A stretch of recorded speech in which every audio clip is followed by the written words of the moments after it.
Inspire, expire et recommence.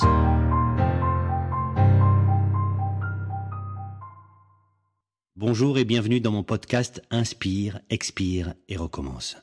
Je vous remercie de votre présence et de votre écoute. Je m'appelle Laurent Soffiati et j'ai eu envie de partager mes respirations poétiques et littéraires glanées tout au long de mon chemin artistique sur lequel je marche depuis maintenant 30 ans. J'aime physiquement lire à voix haute, j'aime partager et j'aime aussi vous accompagner dans le plaisir de faire résonner les mots. Lire, dire, vivre à voix haute. Je vous remercie infiniment pour tous les nombreux messages que j'ai reçus suite à la diffusion du dernier épisode. Ils m'ont beaucoup touché. Dans le premier épisode, je parlais d'Arthur Rimbaud qui disait « J'égrenais dans ma course des rimes ». Eh bien, continuons d'aller sur le chemin des poètes, des textes et des livres. Vous écoutez peut-être cet épisode chez vous, confortablement assis dans un fauteuil, ou dans votre lit, en voiture, vos écouteurs ou votre casque sur les oreilles le temps d'une promenade en forêt, autour d'un lac, ou durant un voyage en train. Vous m'écoutez sur votre téléphone, ordinateur, tablette, chaîne hi-fi. Eh bien, commençons par inspirer. Expirez et recommencez. Et goûtons au silence. Malgré l'environnement dans lequel vous vous trouvez, le silence intime et profond. Après avoir terminé la série intitulée « Tout un poème », je vous avais dit que je continuerais de lire. Eh bien, cet épisode pourrait s'appeler « De ma bibliothèque », que j'ai rangé récemment. J'ai libéré des livres pour qu'ils respirent mieux, et j'en ai ouvert un, Le Trésor des humbles, de Maurice Maeterlinck, prix Nobel de littérature en 1911. Il écrit ceci sur le silence. Il ne faut pas croire que la parole ne serve jamais aux communications véritables entre les êtres. Dès que nous avons vraiment quelque chose à nous dire, nous sommes obligés de nous taire. Nous ne parlons qu'aux heures où nous ne vivons pas, dans les moments où nous ne voulons pas apercevoir nos frères et où nous nous sentons à une grande distance de la réalité. Et dès que nous parlons, quelque chose nous prévient que des portes divines se ferment quelque part. Aussi sommes-nous très avares du silence, et les plus imprudents d'entre nous ne se taisent pas avec le premier venu. L'instinct des vérités surhumaines que nous possédons tous nous avertit qu'il est dangereux de se taire avec quelqu'un que l'on ne désire pas connaître ou que l'on n'aime point. Car les paroles passent entre les hommes, mais le silence, s'il a eu un moment l'occasion d'être actif, ne s'efface jamais. Et la vie véritable est la seule qui laisse quelques traces, n'est faite que de silence. Rassemblez vos souvenirs. Dans ce silence auquel il faut avoir recours encore, afin que lui-même s'explique par lui-même.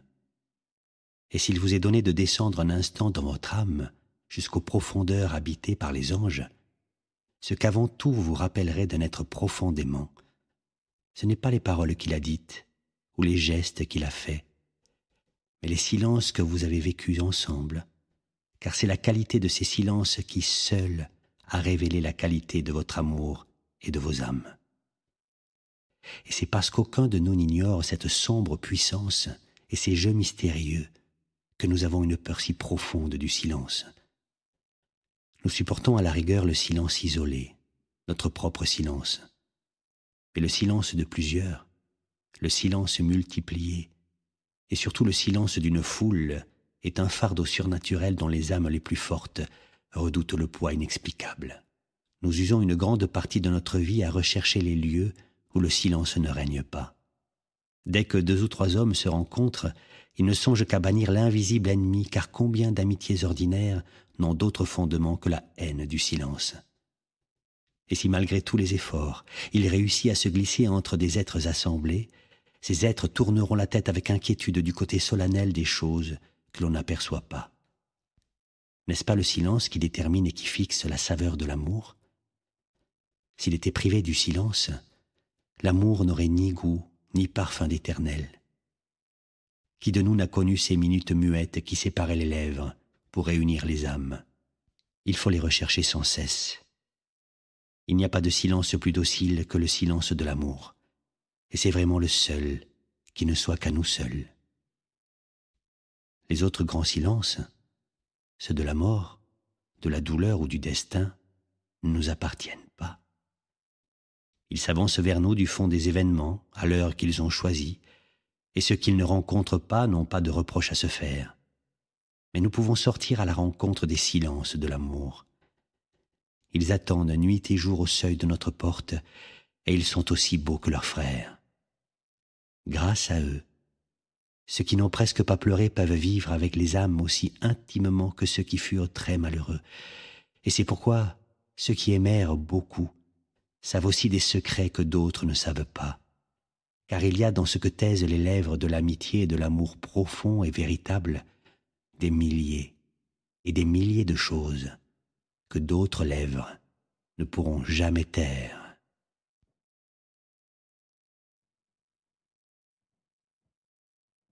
À l'instant où je repose ce livre et où je plonge dans le silence épais et doux, mon regard tombe, coïncidence, sur le recueil Paroles de Jacques Prévert. Et les souvenirs du voyage au Soudan que j'ai fait en 1997 avec le comédien Michel Boy me reviennent. Durant 10 jours à l'Institut français de Khartoum pour dire la poésie engagée de Prévert. Depuis lors, je rêve que Soudan, mon pays, soudain se soulève. Rêver, c'est déjà ça. C'est déjà ça. Ce pays est dans mon cœur et j'ai chanté sur scène ces mots d'Alain Souchon. Il y a quelques jours, j'ai été voir au cinéma le film documentaire « Soudan, souviens-toi » de la réalisatrice In Medeb. Je vous le conseille. Magnifique. Et j'ai vu dans la jeunesse filmer la même lutte, la même résistance, la même envie de liberté et le même courage des étudiants que j'avais rencontrés à l'époque. Je me souviens de leurs regards, de nos échanges. Ce voyage fait il y a 30 ans au Soudan est ancré en moi et m'a bouleversé. Ce film également. Soudan, souviens-toi. Soudan, pays de lutte. Soudan, pays de lumière. Soudan, pays de poésie.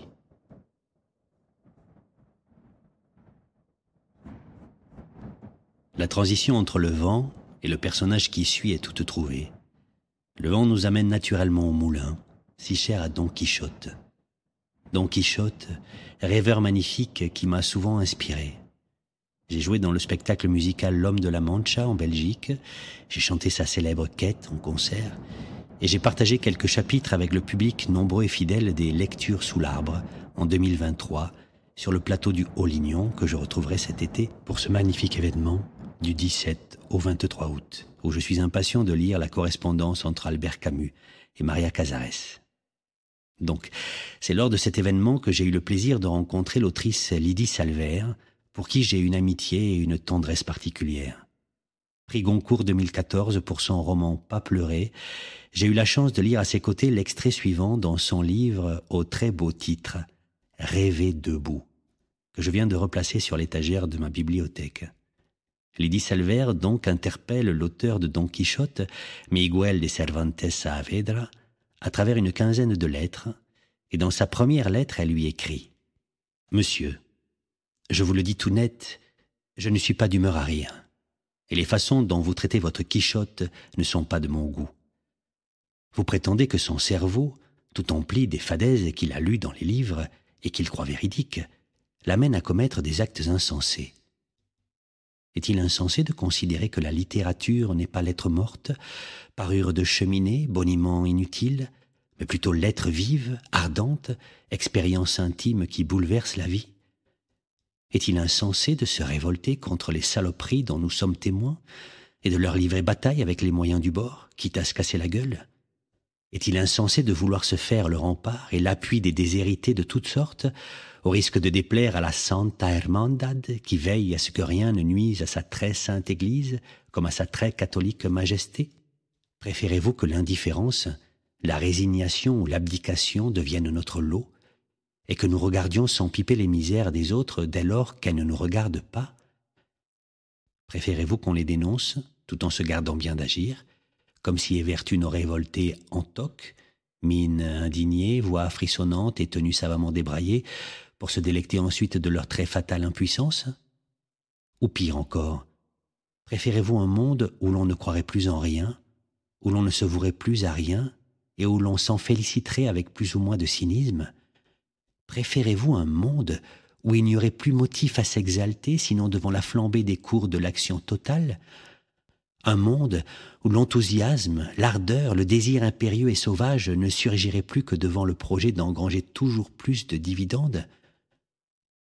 Pardonnez-moi, monsieur, de m'adresser à vous avec les mots de mon époque, mais votre livre me ramène si furieusement à notre présent que je finis par oublier que 4 siècles nous séparent.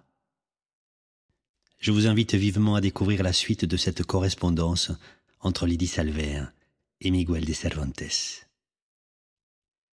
En parcourant encore ma bibliothèque, j'ai envie de vous lire un extrait de Suzanne, du journaliste et écrivain Frédéric Pommier. Le 8 décembre 2017, après avoir entendu une chronique qu'il fait un matin sur France Inter, je me suis intéressé à son livre, Suzanne, aux éditions des Équateurs. Le ton, les thèmes, la tendresse, l'humour, l'émotion éprouvée à la lecture de ces pages m'ont donné envie de l'adapter au théâtre pour faire entendre ces mots et les porter à la scène. Suzanne, c'est un texte fort sur la relation entre une grand-mère et son petit-fils, sur la transmission, sur le dialogue entre les générations. C'est à la fois une traversée du siècle dernier et un état des lieux actuels, des conditions de vie dans les EHPAD. Elle s'appelle Suzanne et elle a 95 ans. Malgré les drames, elle a toujours aimé la vie. Femme active, féministe avant l'heure, elle adorait les voyages, les livres et le théâtre. Elle est toujours restée fidèle à son mantra SQM, sourire quand même, quoi qu'il arrive. Suzanne, c'est la vie singulière et passionnante d'une fille, d'une femme, d'une mère, d'une grand-mère qui traverse le siècle. La nuit. Quand l'établissement dort, qu'elle est seule dans sa chambre, Suzanne pense à la mort. Elle n'est pas pressée, chaque chose en son temps. Elle espère simplement qu'elle ne souffrira pas et s'efforce de croire aux retrouvailles des âmes. Elle se persuade que la sienne rejoindra celle de son frère, de son fils et surtout celle de son mari. Un jour sur 2, elle en est sûre. Le lendemain, elle ne sait plus. Elle envie ceux qui ne doutent pas, ceux qui sont convaincus de l'existence de Dieu. Chez elle, ça tient plutôt de la foi de circonstance. Elle croit essentiellement pour donner du sens au malheur, à la disparition des siens, pour supporter l'insupportable. Ce n'est pas vraiment croire en Dieu, ni croire en sa bonté. D'ailleurs, quand elle s'adresse à lui, jamais elle ne le remercie. En silence la nuit, elle l'engueule. Elle lui en veut d'avoir repris son frère, son fils et surtout son mari. Suzanne ne veut pas mourir. Ça ne l'intéresse pas. Pas maintenant. C'est trop tôt. Il reste encore tant de livres à lire et de choses qu'elle ne sait pas. Depuis des années, elle s'est fixé une règle de vie. Ne jamais se coucher le soir sans avoir appris quelque chose de nouveau. Au moins une chose, n'importe quoi. Le nom latin d'une fleur, celui de la capitale d'un pays d'Asie, la recette du dessert favori d'un roi, le prix de vente d'un tableau de Picasso, la bonne prononciation d'un mot en italien, le fonctionnement d'un organe, le prénom de la femme d'un homme politique, le lieu de naissance d'un acteur, l'âge d'un écrivain. Suzanne a 95 ans, mais prétend n'en avoir que 40 dans sa tête. Ce n'est pas toujours vrai. Parfois, elle en a 10.